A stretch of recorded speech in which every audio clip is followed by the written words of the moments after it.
What is the difference between sensory processing disorder and pathological demand avoidance, and how do they intersect? So on today's Coffee with Casey, I'm going to talk about this question. And hi, everybody. I sort of can't believe that I haven't done a podcast episode or a live about this, because sensory is probably the lens that I understand the most in terms of if we're thinking through like ADHD, autism, sensory, pathological demand avoidance, anxiety, etc. So today I'm going to talk about the difference between sensory and PDA, and then we'll have some time for questions before I head to yoga. Okay, Embrace says, can you do some videos for PDA adults? So I am not PDA identifying, and normally I send people to other PDA adults to get insights. However, I do have a podcast episode just for you, and I usually, when I work with PDA identifying adults in terms of parent coaching, I usually approach it through a nervous system and Buddhist psychology lens, but only insofar as we're working on parenting. Okay, sorry, I got off track. Back to the question. What's the difference between sensory processing disorder and pathological demand avoidance? So I want to start with a story to illustrate this for you, and I'm going to show you the difference between my two sons, one of whom, Cooper, who's almost 9, is PDA and has a lot of sensory differences and sensory integration challenges, and William, who's 5, who is not PDA, however, does have sensory sensitivities and sensory differences. So the reason I thought about this was because last Sunday I was driving my younger son William home from his soccer practice, and he was playing this like zombie thing on his iPad, and it's a new app that he's learning, and so he was having to make effort to learn the game, and I was listening to a Tara Brach talk on the generous heart, right? She's a Buddhist practitioner, and I listen to her talks often on the radio in the car. And normally my younger son doesn't mind if I'm listening to music or news or something in the background, but he says, "Mama, the girl talking makes it harder." And I understood what he was talking about, like the complexity of sound and this other thing going on in the background, which is Tara Brach, is making it hard for me to play my game. So I turned it off, right? I was like, oh, no problem. Thanks for telling me. Which brought two things to mind. A, how far I've come with my PDA son, and B, how different the sensory experience of my two sons is. So first of all, it made me think about my PDA son, Cooper, when he was 5, and how I could not, when we were driving, I could never have the radio on. I could never talk about things. I couldn't turn a corner too fast because the proprioceptive would set off his threat response, where like he didn't know where his body was in space. He just had this really intense sensory experience, but it was very fluctuating. So for example, the sound of my younger son playing when he was like 1 would be too much, like little Legos clinking together. He would say, "Ah," and scream. If he stepped on a piece of oatmeal on the ground, because my, at the time, baby would eat in his high chair, he would start gagging and vomit. Or if he smelled a banana being opened in the kitchen, he was so sensitive to it, he would start gagging. This is my older son. And we would have to have all the lights off in the living room when he would be watching the television, etc. And some of these things are still present. But the difference between my two boys is just, for my PDA son, the sensory experience is really fluctuating and very much impacted by the point at which his cumulative nervous system activation is in his system. So how stressed his system is versus a more consistent sensory experience. So for example, my younger son has he always had trouble with baths, right? So we were working with an occupational therapist when we still lived in Washington, D.C. area, and we took a sensory integration approach with somewhat of an exposure underlying approach, which was, we start in the kitchen with a baby bathtub and we just let him play in it, right? We're not even expecting him to get in a bathtub. We're just having him interact with it with like signals of safety. He's putting his hands in the bath toys. And it was over the course of months that we like slowly exposed him, and then we got him into the baby bathtub, but he could get right out. And like ultimately with slow exposure over time, he got, quote, used to the sensory experience of the bath, right? And that is an example of like pretty consistent and pretty traditional like sensory integration approach to getting used to a sensory experience so that it can be integrated, right? So that worked with my younger son. And he also is very consistent with like loud sound. I want to put on headphones when you're doing the blender, grinding your coffee, etc. For my PDA son, this is not the case. Like any type of exposure or like we're going to do this consistently, so little by little you're going to get used to something, immediately triggers that stronger drive, which is the perception of like, you're trying to make me do this, you're above me, I don't have autonomy, therefore threat. And when the nervous system reacts to the perceived threat, it actually makes sensory experiences more intense, right? So I use this story to illustrate this topic because it demonstrates that both of them have sensory intense experiences. Both of them, quote, could be qualified sensory processing disorder, but it's very different when it is mediated through the nervous system experience of the PDA neurotype, okay? So let me start with a bigger picture, like bird's eye view from all my experience working with hundreds of families, all of whom have PDA children and teens. So there's generally 3 starting points that I've observed in terms of like what parents think is going on with their child or teen. So with externalized PDAers, which is generally like more of a fight-flight response, more external behavior, more of that like defiant, oppositional, talking back, controlling behavior, if they're extremely social and like high masking, they're often put into the category of, initially, sensory processing disorder, which is where we started, okay? Versus if they have more, if they're not as high masking and if they're more obviously struggling in school settings or with the grandparents or in therapeutic settings, they might be categorized, not incorrectly, but maybe only partially, as ADHD or autistic, okay? So those are the 2 starting points for the more externalized, whereas with the more internalized, more freeze pathway, not as defiant or oppositional, you might have a child who's initially categorized, or even a tween or teen, as very high anxiety, a highly sensitive child, or OCD. Okay, so these are just patterns I've observed, but we're going to be going through the SPD pathway, which is where my family started, and feel free to drop a heart or a smiley face if this is or was you on your journey to learning about PDA. Okay, so let's talk about our journey with SPD and some of the paradoxes that we observed and that you might have observed or be observing with your child currently.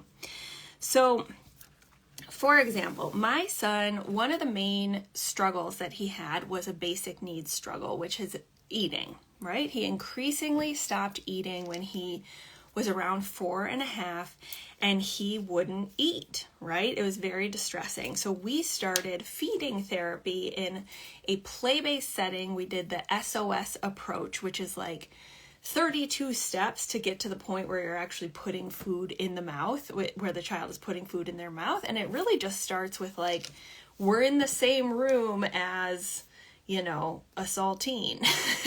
And like we started with like smashing saltines with hammers and making art with glue and saltines, right? So it's like very gentle, but it's still exposure based.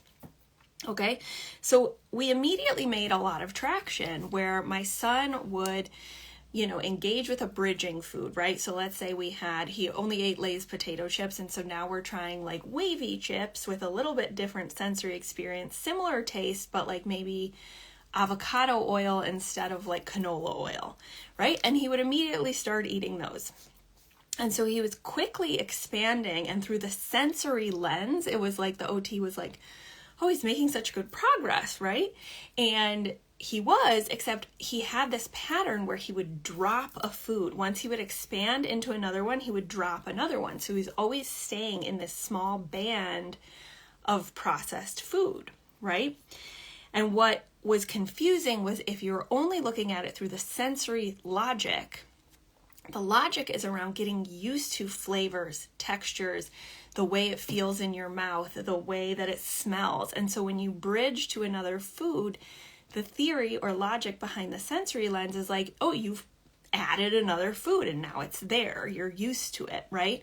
But what was happening through the logic of a PDA neuroception was, okay, I've added this other food. I've decided to add this other food, but maybe I perceived a little bit of pressure, even if it was like subconscious of like, there's this expectation that I'm adding foods. And so there's an activation in the nervous system. And so what does the child do to get back to a place of safety? Exerting some control or equalizing behavior over the situation. So it's like, okay, I added one, but now I'm deciding to drop one. Not consciously, but just reflexively. So it was like this odd pattern. And it's not just my son who has exhibited some of these unusual patterns when they're going through a sensory or even a behavioral lens where it's like, oh, we're adding food now. They got used to this texture. Now we're bridging. And it actually was not making progress. Okay, so that's one of the very first things that a very smart occupational therapist said, this is really unusual. This is not the pattern that we see through a sensory integration and SOS feeding lens. Okay, so that was like a seed planted, but at the time we didn't understand. Additionally, like something I observed was how inconsistent my son's reactions were to certain stimuli, right? So like sometimes sounds would not bother him at all, and sometimes it would set him off into like screaming and growling, right? And I could never identify like what was it about this loud sound that made that like tipped him over into this fight flight response, which at the time looked like a tantrum or defiance. And why didn't it go off the next day or when he's in school or when he's with the grandparents, right? Like how can you mask something if it's a sensory experience that's setting you off, right? Versus my younger son who's like, loud sound is always the same. It's always like, I'm going to turn on the blender, honey. Here are your headphones, right? And so this was another confusing pattern or paradox. And then we started to observe things that weren't just confusing or paradoxes. Well, they were paradoxes, but they were even more concerning because it seemed like some of the sensory strategies that we were engaging in to support his regulation were actually making his regulation, in quotes, for those of you listening on the podcast, worse. Okay?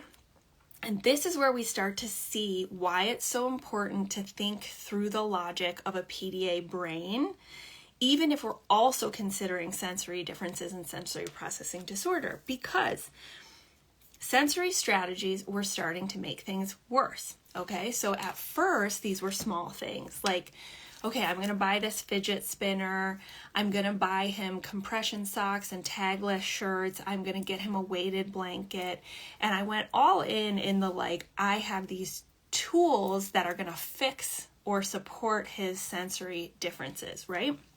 And often the novelty would be there at first and he would be into them or use them, but then he would, it would lose its novelty. And through a PDA lens, I now understand that it was like becoming an internal demand of like, there's this expectation that I use this, therefore threat response, which leads to avoidance. But it was also me being like, no, but like put on your compression shirt. We're going to wear this weighted vest and we're going to put on your, your weighted blanket. And it was like, even those sensory strategies, he would start to react to them. And I'm sure some of you have seen this when your child's like, it's too loud, and you offer headphones and they won't take them because we have an energy and an expectation around the use of the sensory tool that their brain perceives as, mom's putting herself above me, trying to make me wear these headphones, threat response, which leads to, as we know, avoidance and resistance, right? That fight, flight response. And so this is the pattern that parents start to see of like, this doesn't make any sense. They're having the sensory response, but they won't use the tools. And then I'm going to share another story. And I know other families who've experienced this as well. During the pandemic, the early pandemic, we were still working through the sensory integration and regulation lens.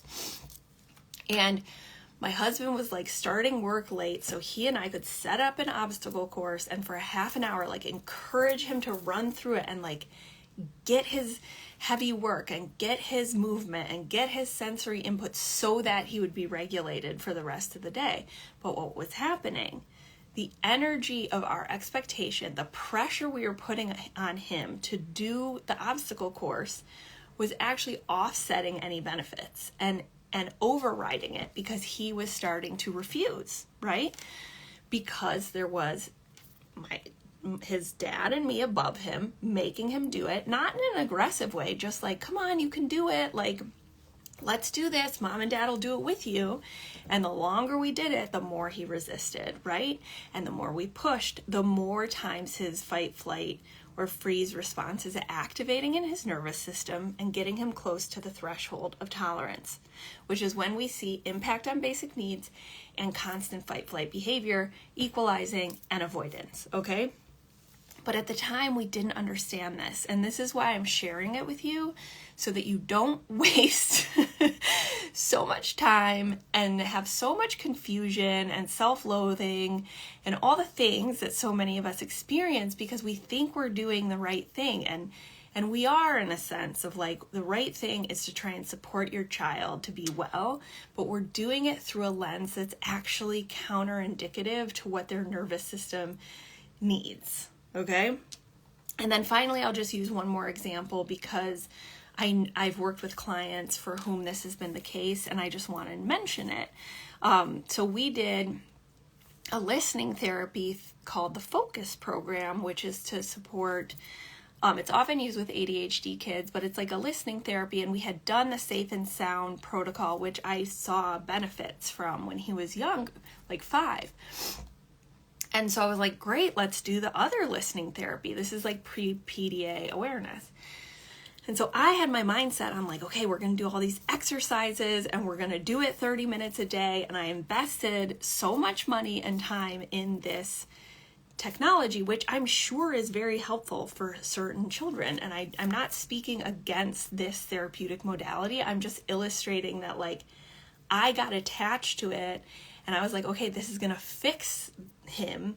And the more we did it and the more I focused on making him do it, the more his nervous system activation increased and the more he was having meltdowns and the harder it was to eat and sleep and toilet and all the things, right? And I've had many other families who, with well-meaning occupational therapists who are like, no, let's just keep going with this. Let's just keep going. Like, we need the sensory integration. We need to use this tool. They need to get used to it.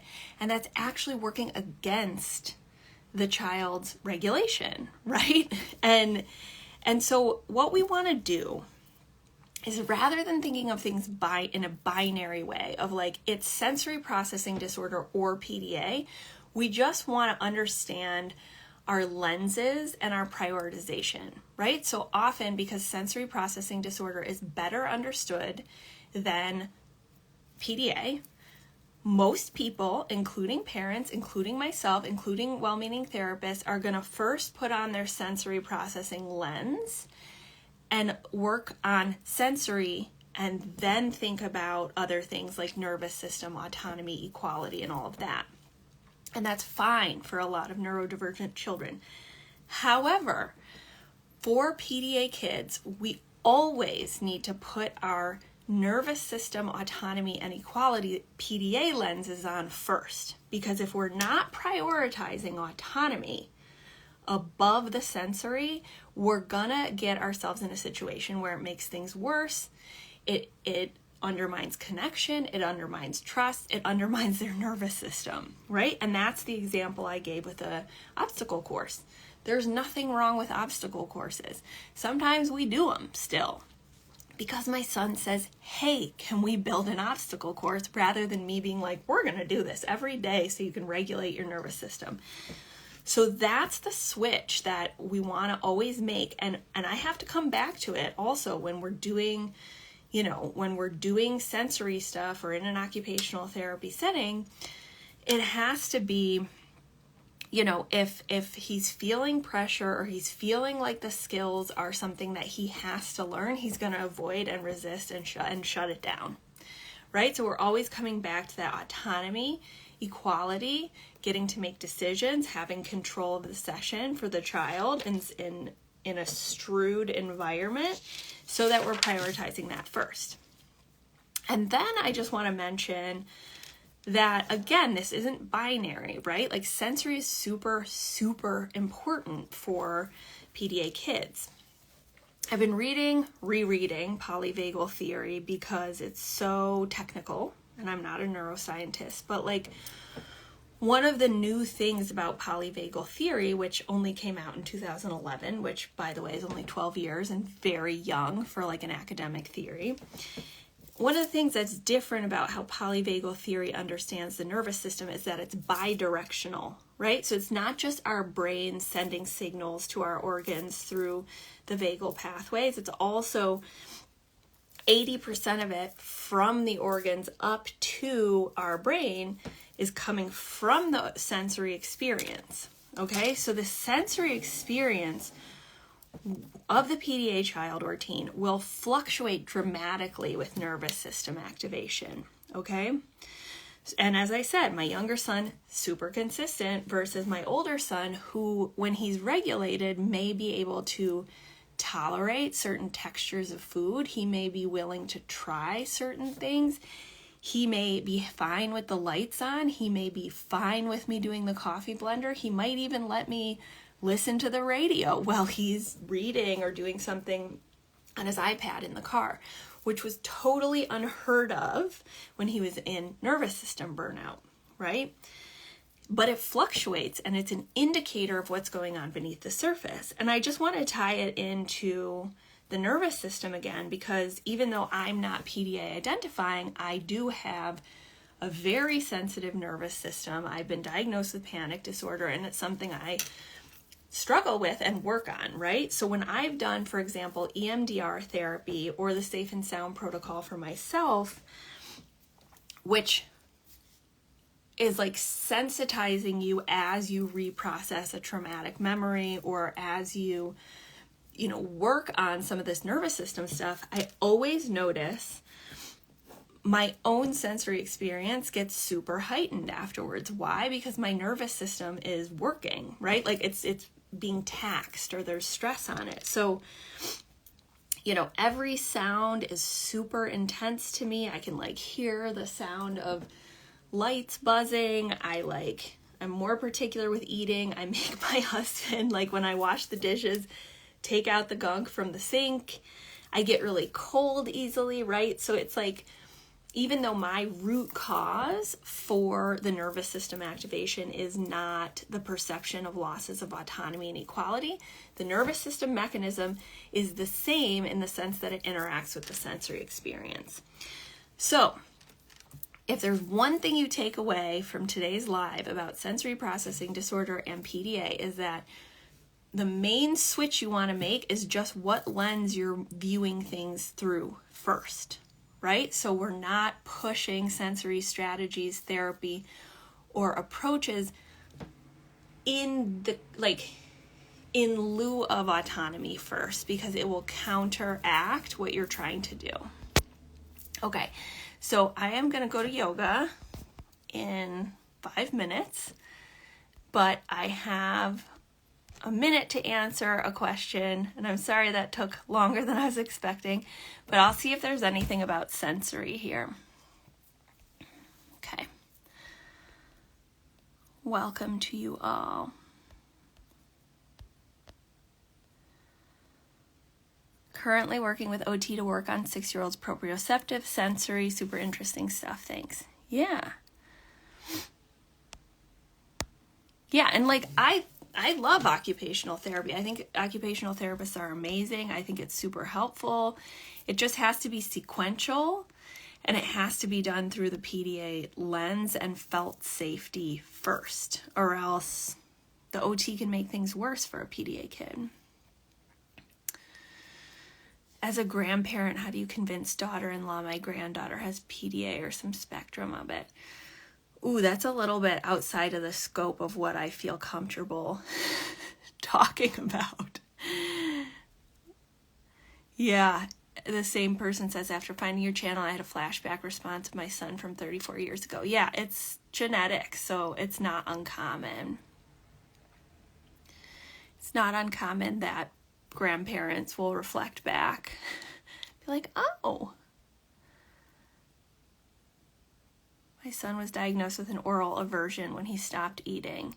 Yeah, it's often looked at through a medical lens first of like, you know, even back to infancy of, oh, they're not breastfeeding. Is it tongue tie, or is your letdown too fast?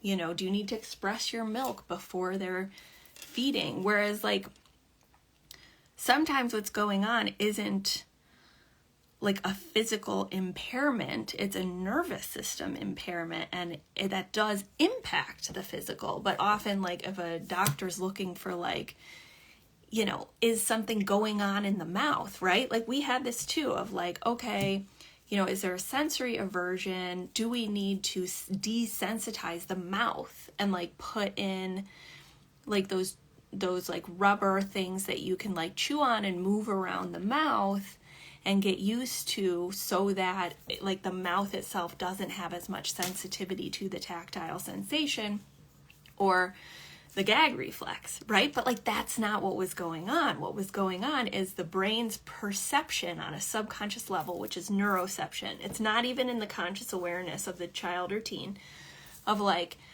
there's a threat here. And then there's a nervous system reaction of like, oh, there's a threat, I might die. Tell the body to go into fight or flight. And what happens? Your metabolism speeds up. Adrenaline and cortisol go.